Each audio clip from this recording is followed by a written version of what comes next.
Hello, everyone, and welcome to another episode of Elevating Your Life.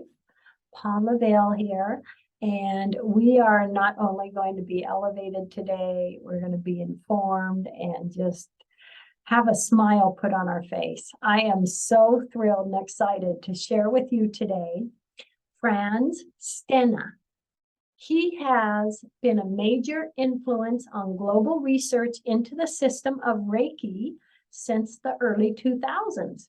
His practical understanding of the Japanese influences on the system has allowed students around the world to connect deeply with this practice. He is a co-founder of the International House of Reiki and Shibumi International Reiki Association. He has also co-authored the critically acclaimed books, the Reiki Sourcebook, The Japanese Art of Reiki, A to Z of Reiki Pocketbook, Reiki Techniques, Card Deck, and Your Reiki Treatment. His own books are The Inner Heart of Reiki and Reiki Insights, and his latest book, which we're going to talk about today, is The Way of Reiki, The Inner Teachings of Mikao Usui. And it is an amazing book. Being a Reiki practitioner, oh my gosh, I loved it. It absolutely fantastic, Frans. Thank you. Well, thank you. Thanks for inviting me. Really excited to be here. I am so thrilled. I am so thrilled to have you. It's been something I've been looking forward to chatting with you. Well, let's start off. Would you like to share any more of your background and maybe tell us what brought you into Reiki practice? Yeah, I'm from the Netherlands, born very close to Amsterdam, and I used to already, as a young kid, like to travel and try to open my mind as much as possible. But I also had a lot of back problems.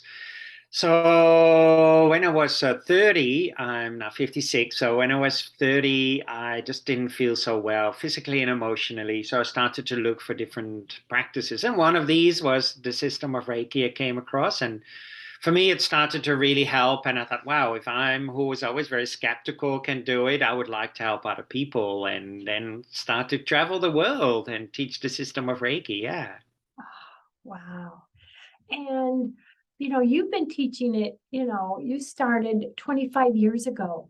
Your experience and what you know and your expertise, and I can only imagine what you've seen. Myself doing Reiki for 15 years now, what I've seen over the years, I can imagine some of the experiences you've seen in helping others and animals or what you have done with your Reiki. Anything special you want to share with those that really don't know much about Reiki?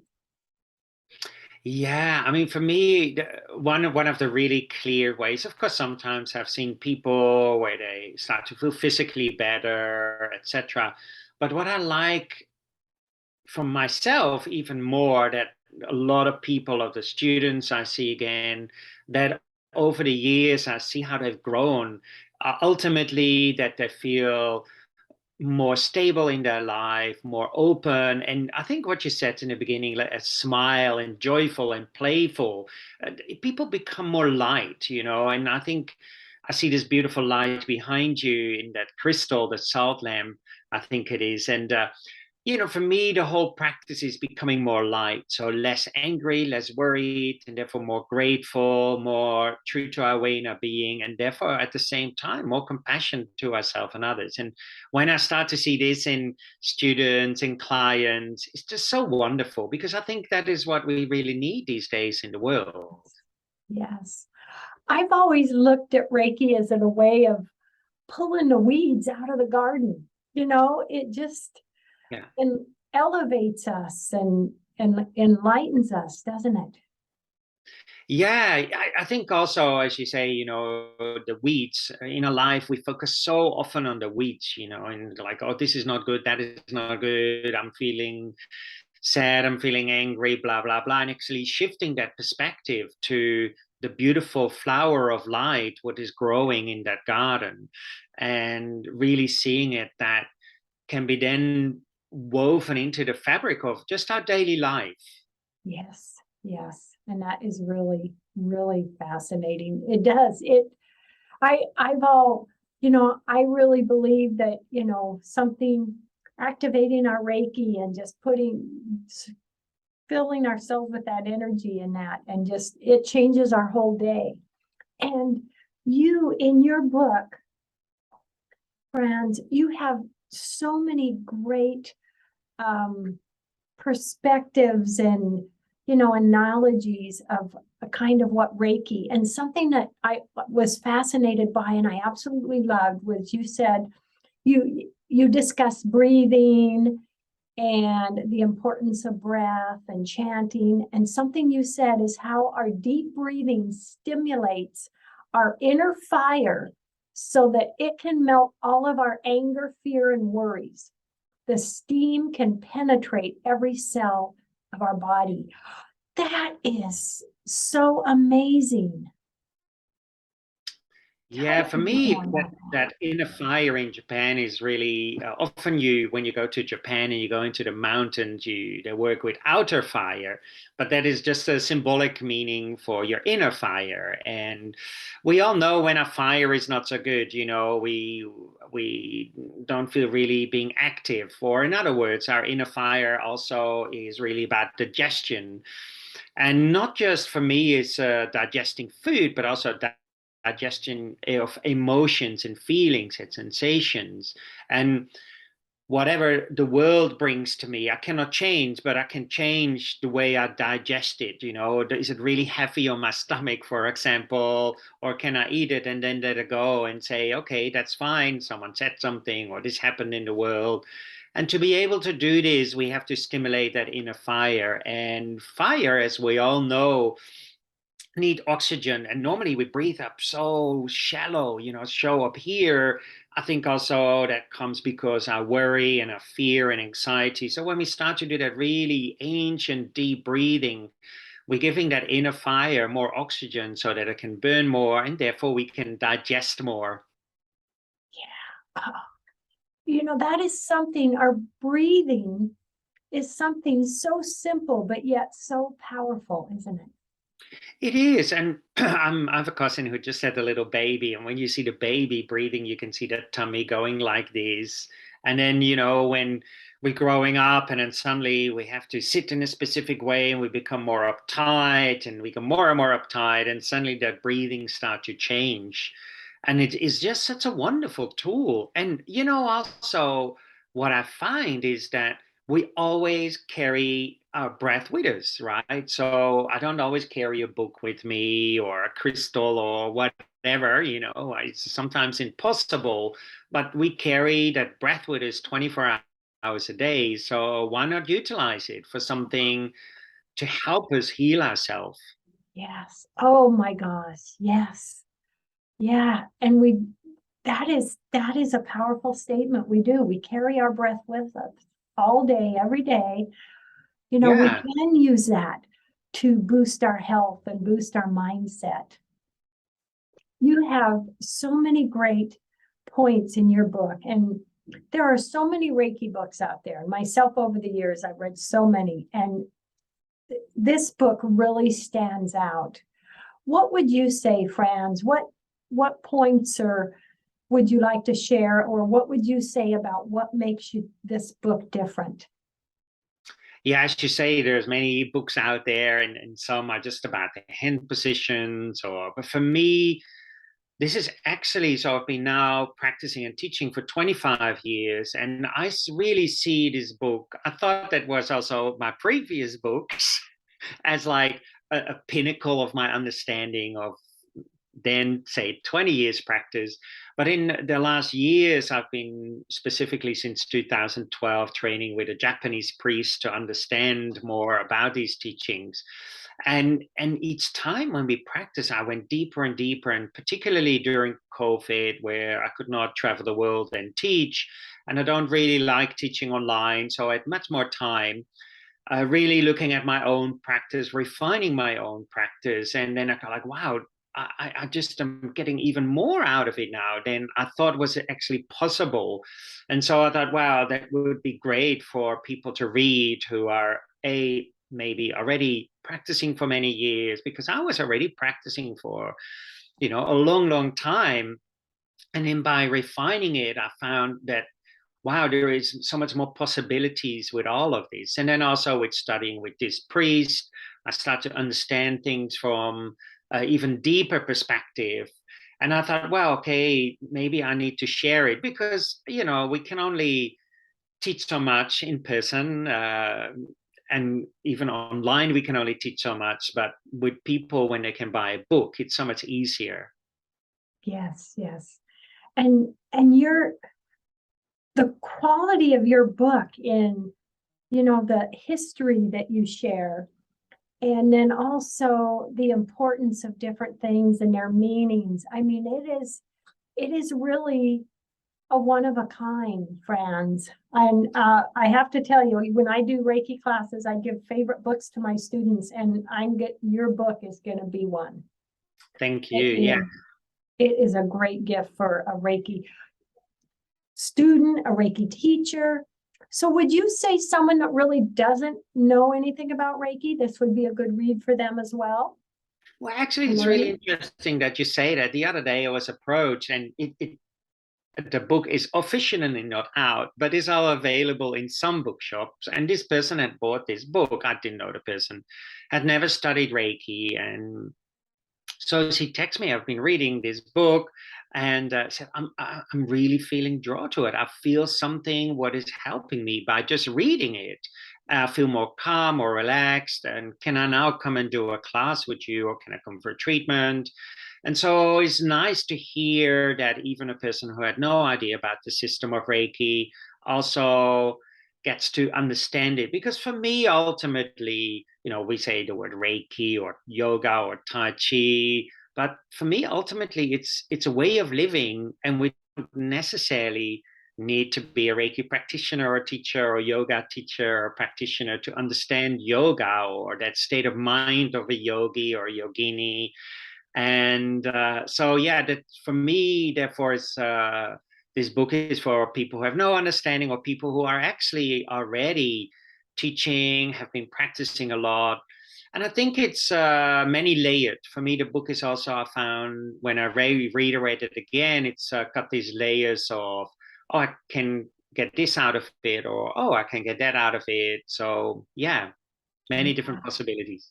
Many, and many things that you share, and like when we talk about the precepts and different things, these are things anyone can read that and learn from that and pull that into their lives and change their lives, make a difference for themselves, their bodies.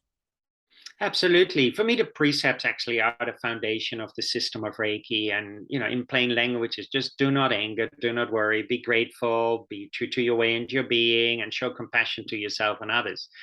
And I see them also as a guide to living. So, for example, if I want to know how my future looks like, then I have to look at today. What am I planting today? So, if I plant anger and worry and fear, then today, then that seed will grow into tomorrow or the day after. Or am I planting kindness and compassion and being grateful? And then that will move into my future. Wow. So we don't have to look in the future to see what our future will be. We have to look in the present moment to see what our future will be, what we're planting.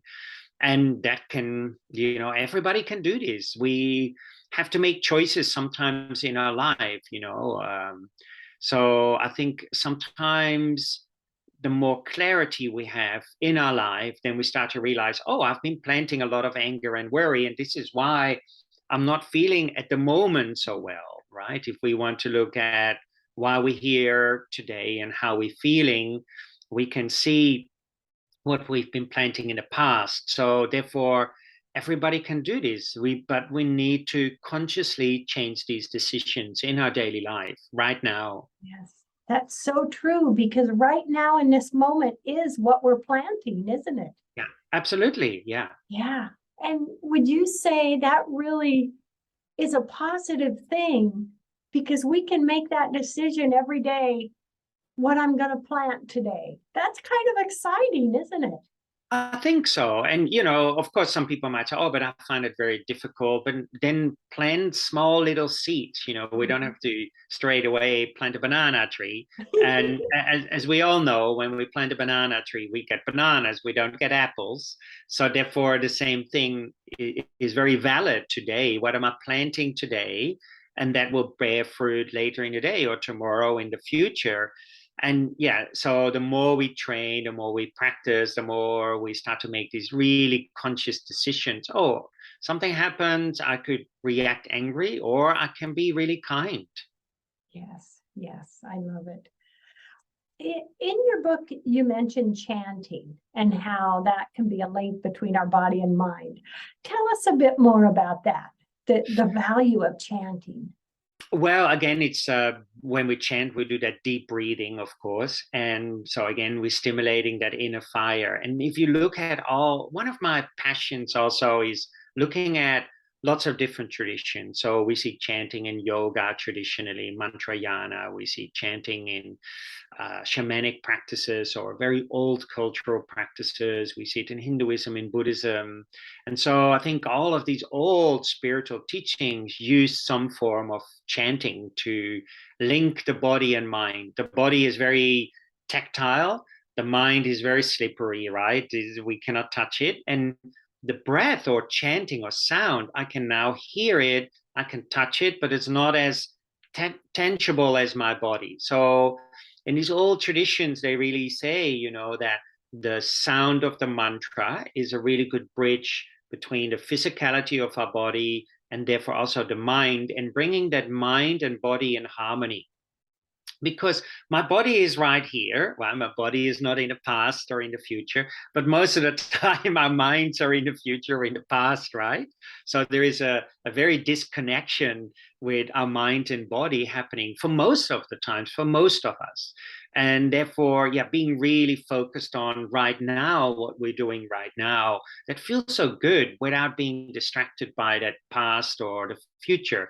And so chanting is a really great tool to help us to train ourselves to stay focused in that moment where we can then say, talk to you very focused, or do our work very focused, or be in our daily life very focused. And when we're very focused, everything opens up, because we're not being distracted by that future or past. Yes, yes. And would you say with chanting something other than just thinking it just brings a whole new expansion to it, and the vibration of the sound, and Yeah. it just makes it more powerful, doesn't it? It makes it more tangible. So, for example, I have here a little singing bowl. If I hit it very quietly, no, not, of course, I can hear something if I want, but if I really go like this, my ear is already focused on it, right? I can hear it, and then also the more we kind of do it aloud, that vibration also start to really be very tangible. And over time, when we get the hang of this chanting, that vibration starts to feel very blissful. So it's like reawakening that inner joy within ourselves, so that again we walk around with a smile on our face, not from some kind of drugs, but from our inner joy and inner well-being. And I think that again is so important. Sometimes we see people walking in town and we're all absorbed by our little mobile phone, and we bit like this, but then we cannot interact with each other. And I think it's so beautiful when we can interact with each other. Yes, yes. Hear the sounds of each other's voices. Yeah. Feel the vibration of our energy. It really is a beautiful thing. So do you see yourself being a Reiki teacher, an amazing author of these Reiki books?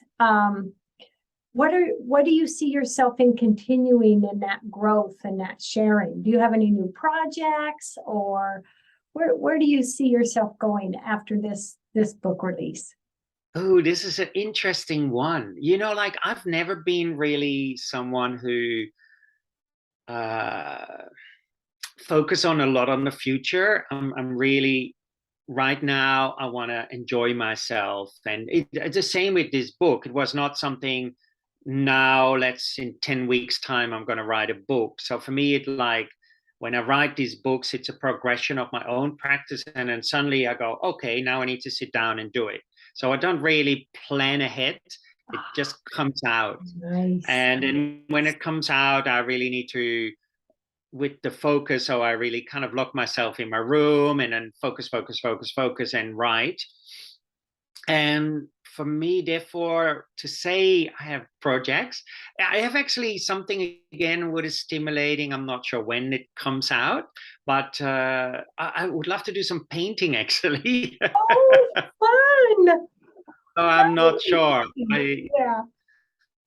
Yeah, it's been Oh, sitting there for the last 6 months and somehow stimulating. So maybe have a little bit more free time in December. So yeah, maybe who knows, a painting. that's But right. again, for me, it needs to just like it's a little bit like it just comes out. I'm Mhm. never really so good with planning.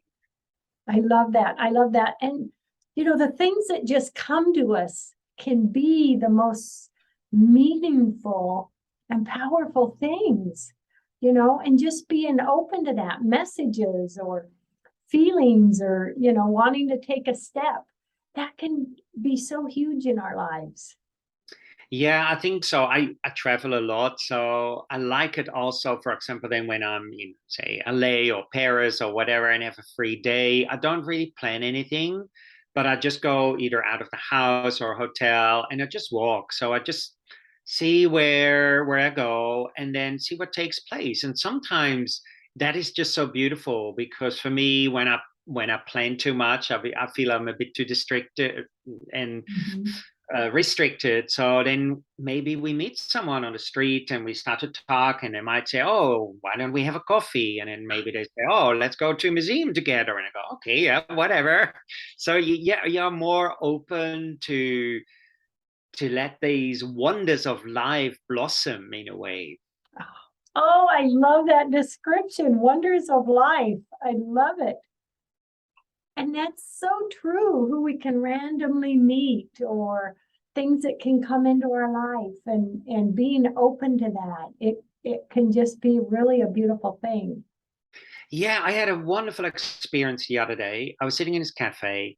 I was in Holland, and this lady walked behind me, so wanted some water, and I was just sitting in front of the water station. So I gave her some water. She said just one sentence, and then she left. She was sitting outside, it was beautiful weather, and then 20 minutes later, I was finished with my coffee and my little croissant, and I walked out, and we made some eye contact, and she said something, maybe for 3 minutes. And then she said, "Oh, well, what do you do?" I said, "Well, I teach Reiki and do Reiki treatments." And then she goes, um, "Well, I just said to a friend, I'm really in need of a Reiki treatment." And I was about to do my shopping. So, and then I don't know where it came from. I said, "Well, why don't we do one now?" And she said, "Okay." Her coffee was finished. She picked up her bag and said, "Where do we go?" And she just followed me home. And I put down the table and I did a treatment. And then during the treatment, she cried a little bit and she told me why. And then she said, "Oh, but I don't have much money." I said, "Don't worry, it's for free." But if I would have been really strict, oh, I need to do my shopping, I need to do this, then it was never this possibility to actually help someone. And at the same time, that also benefits me to be in that space for an hour or to let just things flow. And without her worrying and thinking, "Oh, who's this strange guy? Am I following home, whatever?" Or I think maybe this girl, who is this strange person? It was just really so beautiful that that still is possible today, where there's so much fear in our life. And for me, these are these beautiful gems, what we can access when we're more open and free. Oh, and you made a difference in her life. Your kindness touched her. You gave her a Reiki treatment. Oh my gosh, that is so beautiful. Oh, I love that. Oh, and Yeah, and then at the same time, her kindness of just following me was yeah, and allowing to me do a treatment on her for me was the yes, same. I thought, "Wow, you're so kind." Do you know what I mean? It's just yes, this yes. wonderful interaction. I You think both it's gained. very, yeah. Yes. Isn't that a beautiful thing? Oh my gosh. I am just so happy to meet you, my energy brother. Well, likewise, same. Fantastic. Well, before we go, please share a website information, anything you'd like to share with the listeners, and let them know where they can get copies of your books and anything you'd like to share.